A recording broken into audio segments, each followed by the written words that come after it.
رب العالمین والصلاة والسلام علی سید الانبیاء والمرسلین نبینا محمد وعلی آلہ وصحبہ اجمعین وبعد۔ ہمارے عمومی طور پہ لوگوں میں شکوہ پایا جاتا ہے کہ ہماری دعائیں قبول نہیں ہوتی۔ دیکھیے، یہ یوں نہیں کہنا چاہیے، یوں کہنا چاہیے کہ ہمیں دعا مانگنے کے آداب نہیں آتے۔ اللہ تو فرماتا ہے ادعونی استجب لکم، پکارو میں تمہاری پکار کو سنوں۔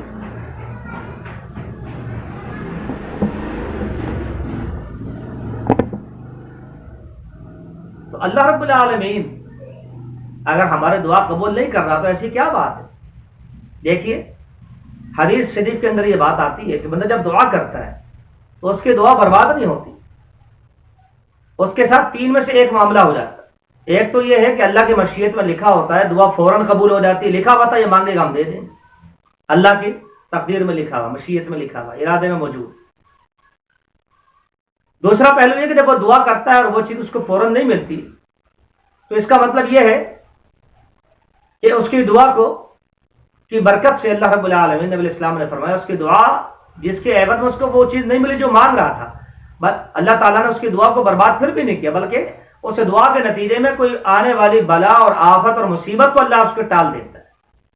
تو آپ کو دعا کا فائدہ ہو گیا، مجھے دعا کا فائدہ تو ہو گیا نا، اگرچہ میں کچھ چاہ رہا تھا ہو کچھ کیا، ہمیں پتہ بھی نہیں ہوتا مصیبتیں ٹل جاتی ہے۔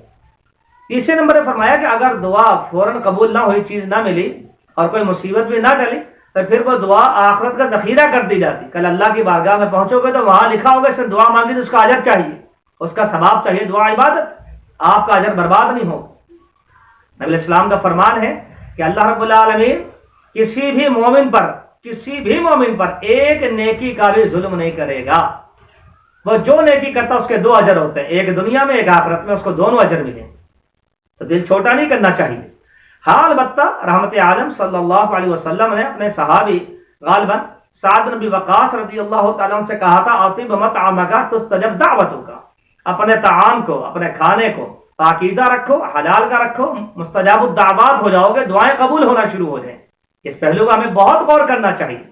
آج مال کہاں سے آ رہا ہے، کہاں صرف ہو رہا ہے، کیسے کمایا جا رہا ہے، کون کون ہمیں دے جاتا ہے، ساری باتیں سوچنے والی۔ صحیح مسلم میں نبی صلی اللہ علیہ وسلم کی حدیث سے آپ نے ایک بندے کا ذکر کیا، لمبا سفر کر کے بیت اللہ کو پہنچ گیا، سفر بڑا مبارک ہے، بیت اللہ کے سامنے موجود ہے، پراگندہ ہو گیا۔ دعا کی قبولیت کا یہ بھی ایک اشارہ ہوتا ہے، ایک بندہ پراگندہ ہے۔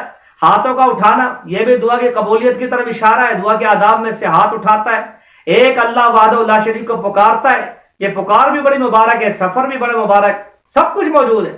مگر فرمایا کہ اس کا حال یہ ہے کہ وہ بیت اللہ پہنچ کر لمبا سفر کر کے پراگندہ ہو کر رب کو پکار کر ہاتھوں کو اٹھا کر بھی اس کا حال کیا ہے کہ مطعمہ حرام، اس کا کھانا حرام کا ہے، مشرب حرام، اس کا پینا حرام کا ہے، ملبس حرام، اس کا لباس حرام کا ہے، غذی بالحرام، سارے زندگی حرام سے پروان چڑھا ہے، انا یستجاب لذلک، تو اس کی دعا، اس کا یہ سفر، اس کی عبادت کیسے قبول ہو؟